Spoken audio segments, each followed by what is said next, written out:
If you are looking to cancel your insurance policy for your trucking company, there's really 4 options you have, and most of them are bad options.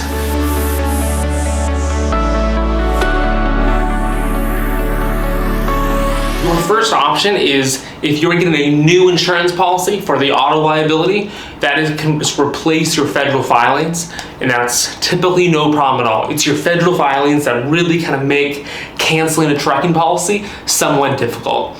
So that's your first option, is just replace your current policy. It's typically pretty smooth. You need to bind that new policy, have that company send in the federal filings.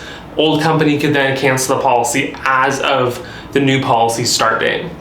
Your next option is just to stop paying. If you stop paying, that is going to trigger typically about a 35-day waiting period where you're still gonna be billed for that time and you're still gonna have coverage, but then it's gonna cancel your policy and your insurance will then trigger what's called an involuntary revocation on your authority. This is what you want to avoid. Involuntary revocation can very much damage your authority in the future, where it is then more difficult to get future insurance policies because you're gonna see that, and that is kind of a big ding on your record. The third option then is just to say, I want to cancel my policy. After you request it, there's then, similar to the last part, there's a 35-day waiting period because of your federal filings. You can't just say, hey, I want this canceled today, and have it canceled that day. Except for getting a new policy, those middle 2 options are bad options. The fourth option is what we typically recommend clients do. If you are looking to shut down your trucking company,